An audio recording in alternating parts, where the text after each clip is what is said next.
Well, yeah, I've got no idea where the market's going to go. I prefer it going down, but I haven't. My preferences have nothing to do with it. The market knows nothing about my feelings. That's one of the first things you have to learn with a stock. You buy 100 shares of General Motors. Now, all of a sudden, you have this feeling about General Motors. I mean, if it goes down, you may be mad at it. You may say, well, if it just go up to what I paid for it, my life will be wonderful again. Or if it goes up, you may say how smart you were and how you and General Motors had this love affair and everything. You've got all these feelings. Stock doesn't know you own it.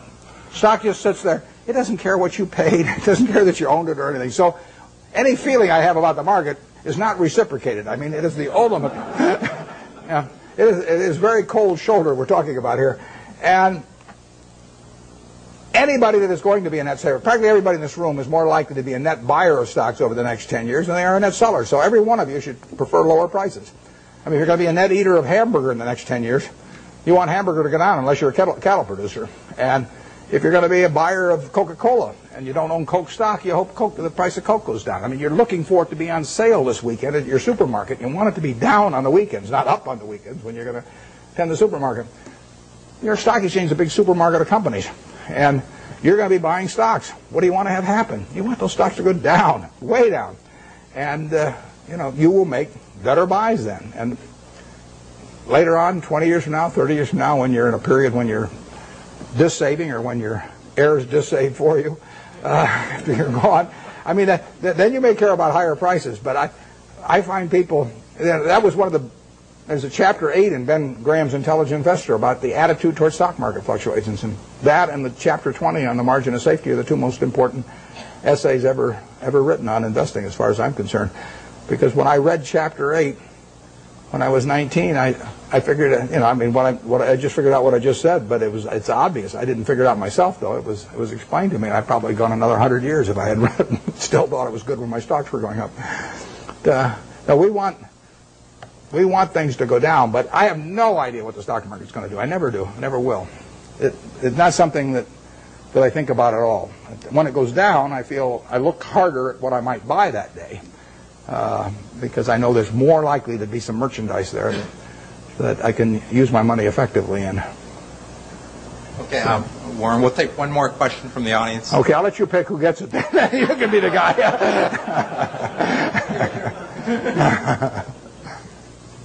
What's the question? Okay, right back there. If you dividend gain starting your life again, then what would you like to do to have a happier life? Yeah, I would say, and this is going to sound disgusting. The question is, what would I do if I were going to live over again and have a happier life? The only thing I might do is select a gene pool where people live to be 120 or something that I came from. But I've been extraordinarily lucky. I mean, I use this example. I'll take a minute or two because I think it's worth thinking about a little bit.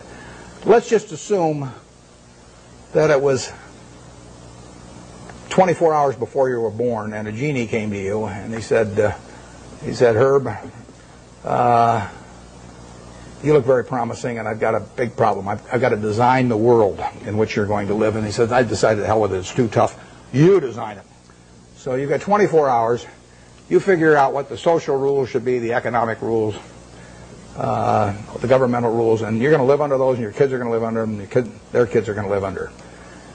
And you say, I can design anything? And Genie says, yeah, you can do it. And you say, well, there must be a catch. He says, well, there is a catch. You don't know whether you're going to be born black or white, rich or poor, male or female, infirm or able-bodied, bright or retarded. All you know is you're going to take one ball out of a barrel that's got 5.8 billion. You're going to participate in what I call the ovarian lottery. You're going to get one ball out of there.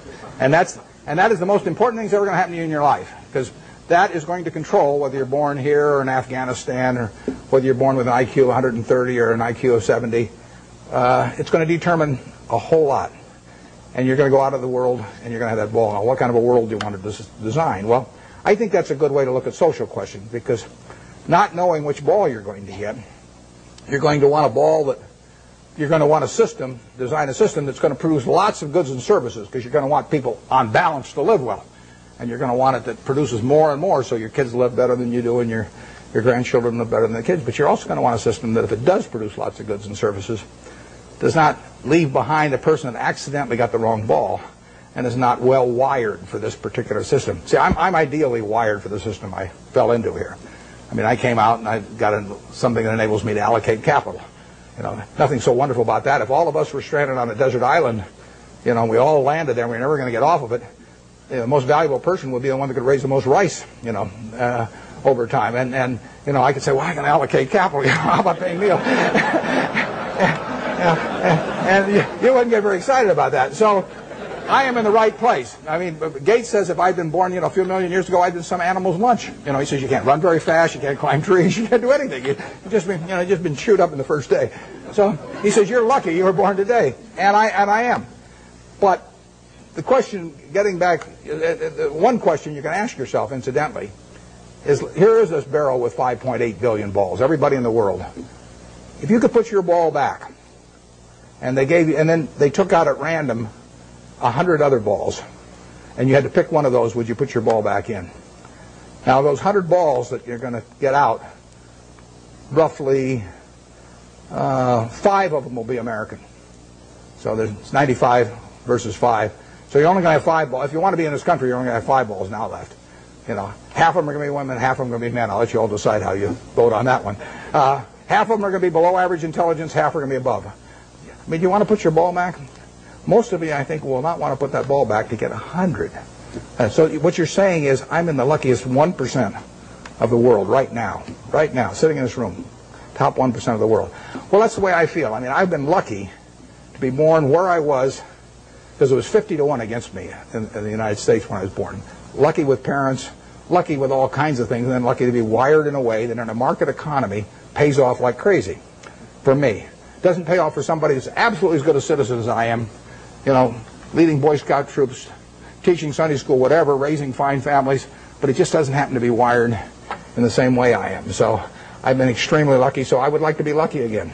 And if I'm lucky, then the way to do it is to play out that game and do something you enjoy, you know, all your life, and be associated with people you like. I only work with people I like. You know, I don't. If I could make $100 million by buying a business with some guy that caused my stomach to churn, I'd say no, because I say that's just like marrying for money, which probably isn't a very good idea in any circumstances. But if you're already rich, it's crazy, right? So, I am not going to marry for money.